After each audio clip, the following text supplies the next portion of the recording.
Hello guys, now we'll study the class 9th NCERT Democratic Politics chapter 5 Democratic Rights. Here we'll see the rights in the Indian Constitution. So about the right in the Indian Constitution हमने already इसका थोड़ा बहुत overview देख लिया. अब हम ये देखेंगे कि जो राइट्स है इंडियन कॉन्स्टिट्यूशन में बेसिकली फंडामेंटल राइट्स उनको इंडिविजुअली स्टडी करेंगे. Like right to equality, right to freedom, right against exploitation, right to freedom of religion, cultural and educational right, right to constitution remedies. ये सारे rights को हम individually study करेंगे. Now right to equality. The constitution says that the government shall not deny to any person in India equality before the law or equal protection of laws. What it's saying कि जो constitution है basically हमारा संविधान वो क्या कहता है कि जो गवर्नमेंट है वो किसी भी पर्सन्स के इक्वलिटी को डिनाई नहीं कर सकता है किसी भी लॉ के सामने. मीन्स इसका मतलब ये होता है कि यहाँ पे जितने भी लोग होते हैं हमारे कॉन्स्टिट्यूशन के जिनको अधिकार है, ठीक है, वो सबको इक्वली अधिकार है. It means that the laws apply in the same manner to all regardless of person's status. Okay, and the second statement saying it doesn't mean that persons belong from the high class, low class, upper class, poor class. Every peoples have a equal status or equal rights in front of law. This is called the rule of law. So basically this is known as rule of law. So यहाँ पे हम rule of law का एक definition देखते हैं कि laws apply in the same manner to regardless of person's status is known as rule of law. So basically ये rule of law कहलाता है. Rule of law is the foundation of any democracy. Basically अगर कोई भी country democratic government है या democratic country है तो उसका जो बेसिक फाउंडेशन होगा वो रूल ऑफ लॉ ही होता है.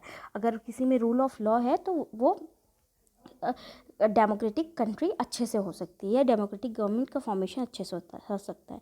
It means that no person is above the law. There can not be any distinction between political leader, government official and ordinary citizen.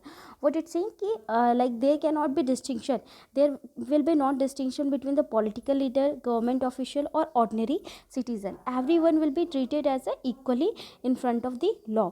Every citizen from the prime minister to a small farmer in a remote village is subjected to the same laws. Okay, what it's saying कि जो भी citizen होते हैं चाहे वो एक छोटे से विलेज से बिलोंग करते हैं या प्राइम मिनिस्टर हो, ऑल दिस इनको सेम लॉज दिया जाता है.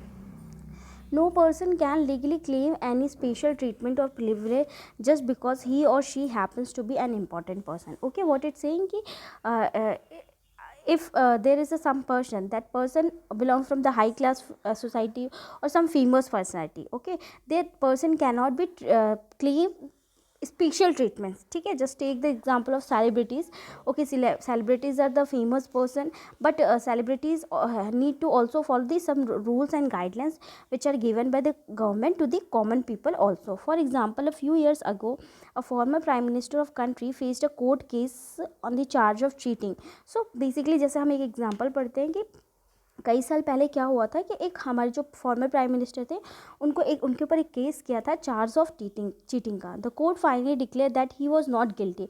सो लास्ट में ऑल्दो कोर्ट ने ये डिक्लेयर किया था कि जो उनके ऊपर क्लेम किया गया था that was not right.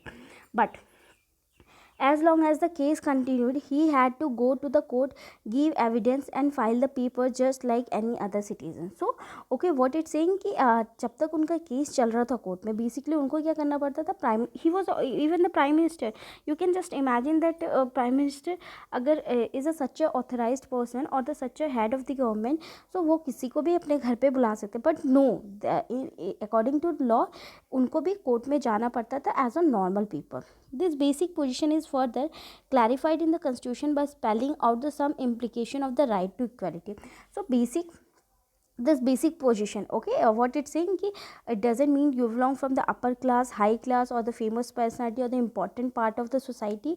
It just clarify, means it is just one statement is given, right to equality. Everyone have a equal right. The government shall not discriminate against any citizen on grounds only of religion, race, caste, sex or plus place of birth. So government को कोई भी अधिकार नहीं है या किसी भी citizens को कोई भी अधिकार नहीं है कि किसी को सिटीजन रिलीजन के बेस पे, रेस के बेस पे, कास्ट के बेस पे और प्लेस ऑफ बर्थ के बेस पे उसको परेशान करें. Now Every citizen shall have access to the public places like shops, restaurants, hotels and cinema halls. Okay, every citizen have a access, means every citizen can go to the public places, okay, like shops, restaurant, hotels or cinema halls.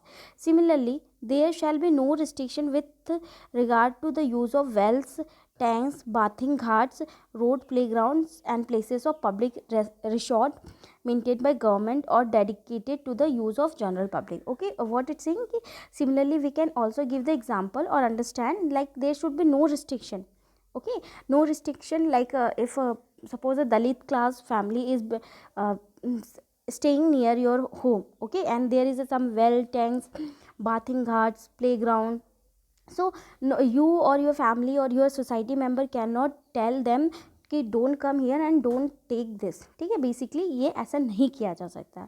ये हमारे कौन बोलता है, right of equality stay करते. This might appear very obvious but it was very necessary to incorporate this rights in the constitution of our country, where the traditional caste system did not allow people from some communities to access all the public places. Okay, so बोला जाता है कि although ये जो आपने देखा ऊपर में, ये although थोड़ा इनकॉपरेटिव लग रहा होगा, ठीक है, ये इनकॉपरेटिव लग रहा है, और लेकिन बेसिकली ये बहुत ज़्यादा इंपॉर्टेंट था क्योंकि हमारे कंट्री में कई साल पहले कुछ ट्रेडिशनल एक्टिविटीज़ फॉलो की जाती थी, ट्रेडिशनल कास्ट सिस्टम फॉलो किया जाता था, जिसमें क्या करते थे लोग, बहुत सी कम्युनिटीज़ को अलाउ नहीं करते थे पब्लिक प्लेसेस पे आने के लिए. Same principle applies to the public jobs also. ठीक है, जो राइट ऑफ इक्वलिटी हमने सोसाइटी में देखी, सेम राइट ऑफ इक्वलिटी को हमने जॉब में भी देखा. All citizen have equality of opportunity in matters relating to the employment और appointment to any position in the government. बोला जाता है कि जितने भी सिटीजन्स हैं, ठीक है, सबको इक्वलिटी का अधिकार है इन मैटर्स ऑफ एम्प्लॉयमेंट, और किसी भी अगर मान लो किसी को भी अपॉइंट किया जाता है जैसे प्रेसिडेंट या ठीक है प्राइम मिनिस्टर, तो ये वहाँ पे नहीं देखा जाता है कि ये दलित क्लास फैमिली से बिलोंग करता है या लो क्लास फैमिली से बिलोंग करता है. वहाँ पे सबको अपॉइंटमेंट का अधिकार है और जॉब का अधिकार है. No citizen shall be discriminated against और made ineligible for employment on the grounds mention above. So बोला जाता है कि कोई भी सिटीज़न को इनएलिजिबल नहीं बोला जाता है, ये जो ऊपर में जो चीज़ें बताई गई हैं उस ग्राउंड्स के बेस पे. You have read in the chapter 4 that the government of India has provided reservation for scheduled caste, scheduled tribes, other backward classes. बोला जाता है कि हाँ, when we are studying about the chapter 4 we already saw how there are some reservation given for the SC, ST and other backward classes.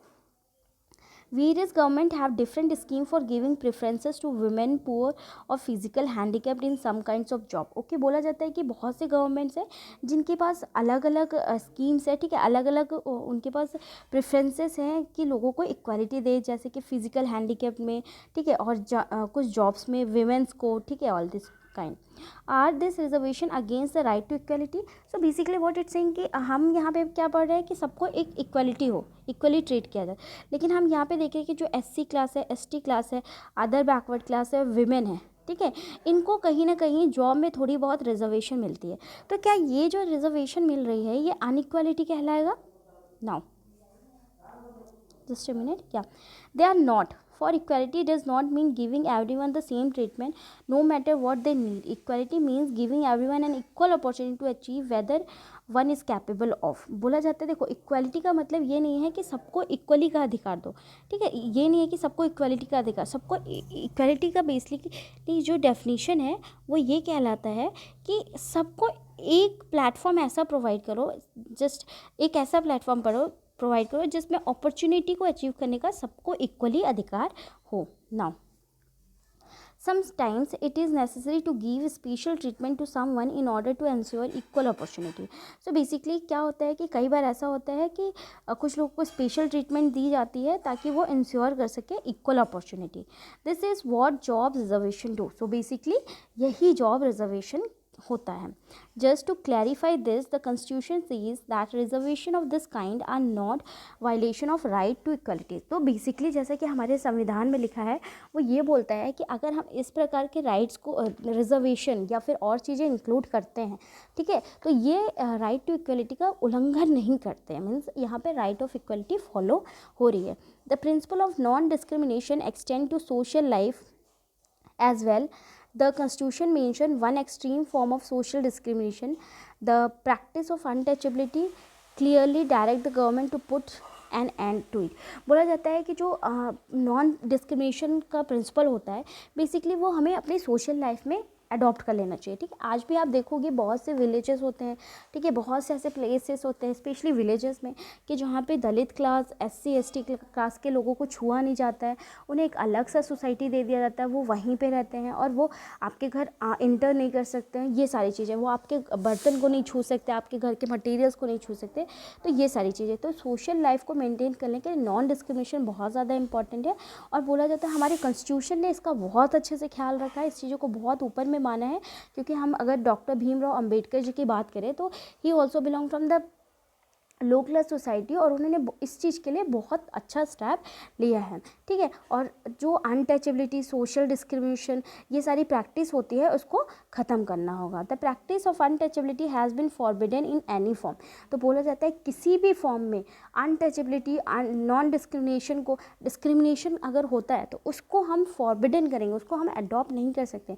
Doesn't mean कि अगर आप school में किसी के साथ अनटचेबिलिटी कर रहे हो पर घर पे नहीं कर रहे हो तो नहीं, आपको कहीं नहीं करना है। Untouchability here does not only mean refusal to touch people belonging to certain caste. Okay, untouchability का सिर्फ ये मतलब नहीं होता है कि आप किसी जो कास्ट है जो कि जिसको मना किया जाता है उनको सिर्फ टच मत करो। ठीक है, it refers to any belief और social practice which looks down upon people on account of their birth with the certain caste labels. बोला जाता है कि ये एक सोशल प्रैक्टिस भी है। ठीक है, जैसे कि हम देखा जाए कि अगर हम ब्राह्मण क्लास फैमिली की बात करें, ठीक है, जस्ट मिनट, या अगर हम ब्राह्मण क्लास फैमिली की बात करें तो ब्राह्मण क्लास फैमिली में जनरली क्या होता है कि लोग वहाँ पे, उनके यहाँ जो लो क्लास के लोग थे, शूद्रास, व्यास, ठीक है, ये सब लोग वहाँ पे वर्क करने आते हैं। तो बेसिकली ये जो ऐसी प्रैक्टिसेस भी हैं ये भी ऑफेंसेस हैं। Such practice denies them interaction with others or access to public places as equal citizens. So the Constitution made untouchability a punishable offences. बोला जाता है कि ऐसी जो प्रैक्टिस होती हैं वो बेसिकली डिनाइज करती हैं कि पब्लिक प्लेसेस पे ना हो, ठीक है, और सिटीजन्स के बीच में ना हो। और हमारा कॉन्स्टिट्यूशन जो है basically, so the constitution made untouchability a punishable offence. अगर कहीं भी अनटचेबिलिटी होता है, ठीक है, हमारे जो फंडामेंटल राइट्स है, राइट टू इक्वलिटी में आर्टिकल नंबर 17 में अनटचेबिलिटी का दिया गया है कि अगर कोई भी अनटचेबिलिटी की प्रैक्टिसेस करता है पब्लिक प्लेसेस पे या कहीं पे भी तो आप उसके अगेंस्ट में केस फाइल कर सकते हो। तो बेसिकली आपने यहाँ पे हमने क्या पढ़ा, right to equality. Right to equality में हमने समझा कि बेसिकली राइट टू इक्वलिटी है क्या, ठीक है, और राइट टू इक्वलिटी को कैसे इम्प्लीमेंट किया जाता है, ठीक है, हमारे संविधान में इसका क्या अधिकार दिया गया है। और दूसरी चीज़ हमने पढ़ी कि जो राइट टू इक्वलिटी है बेसिकली अगर जो रिजर्वेशन होते हैं, जो कुछ बैकवर्ड क्लासेस, सोशल क्लासेस को दिए जाते हैं, अगर उनको राइट टू इक्वलिटी का अधिकार दिया जाता है तो क्या वो अपलिफ्ट, वो उल्लंघन नहीं है राइट टू इक्वलिटी, या फिर उनको जो रिजर्वेशन दिया जाता है वो उल्लंघन नहीं है राइट टू इक्वलिटी का। ये सारी चीज़ें हमने देखी। अब हम ये बॉक्स में एक स्टेटमेंट दिया, एक्टिविटी है, ये आपको करनी है, जस्ट हम इसे पढ़ते हैं। Go to the play ground of school और any stadium and watch 400 metre race on a any track. बोला जाता है कि आप किसी भी प्लेग्राउंड, स्कूल के प्लेग्राउंड या स्टेडियम के प्लेग्राउंड में जाओ और 400 मीटर देखो, ठीक है। Why are the competitor in the outer lane placed ahead of those in a inner lane at the starting point of the race. बोला जाता है कि यहाँ वहाँ पे जब आप देखोगे तो वहाँ पे 2 लेन बड़ी होती है, एक इनर और आउटर। और ऐसा क्यों होता है, what would happen if all the competitor start the race from the same line. तो बोला जाता है कि अगर सारे कॉम्पिटिटर सेम लाइन से रेस स्टार्ट करेंगे तो क्या होगा। Which of this two would be an equal and fair race, apply this example to competition for a job. बोला जाता है कि ये जो आपने वर्ब में पढ़ा इसको आप इस फॉर्म में समझो कि ये क्या, ये इक्वल है, ठीक है, या फिर क्या यह फेयर रेस हो रहा है, यहाँ पे अनइक्वलिटी नहीं हो रही, ये सारी चीज़ें।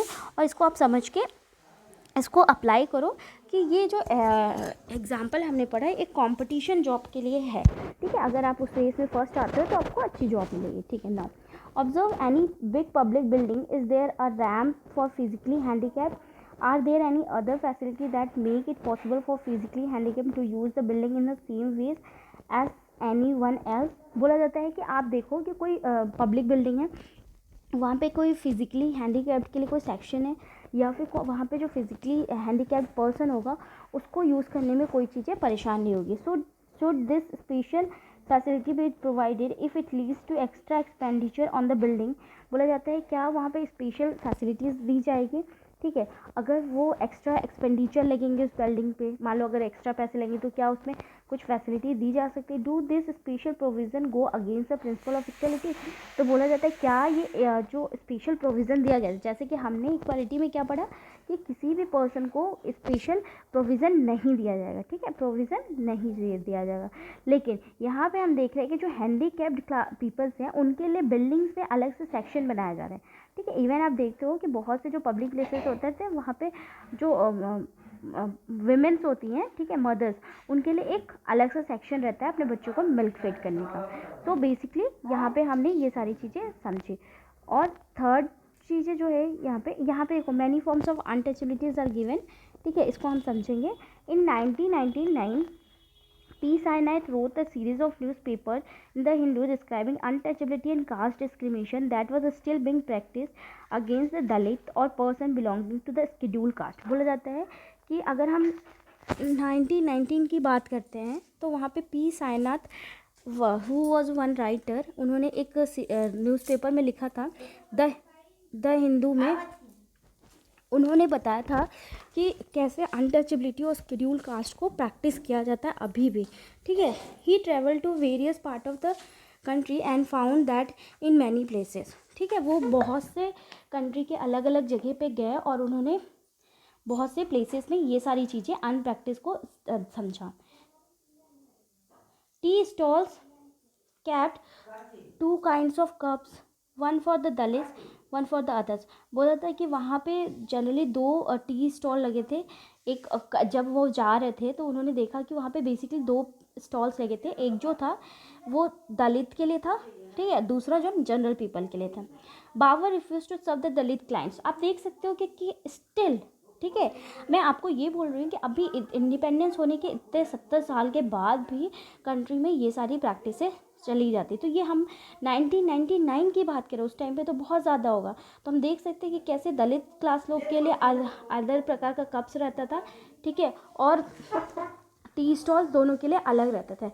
Barber refuse to serve Dalit client. ठीक है, जो बाबर रहता था, ठीक है, वो क्या करता था कि वो जो दलित क्लास के लोग रहते थे उनको सर्व नहीं करता था, उनके बाल नहीं काटता था, मना कर देता था. Dalit student were made to sit separately in the classroom और drink water for separate teacher. बोला जाता है कि अगर हम क्लासरूम और स्कूल के बारे में बात करें तो दलित स्टूडेंट जो रहते वो अलग बैठते थे. ठीक है, उनको पानी पीने नहीं दिया जा सकता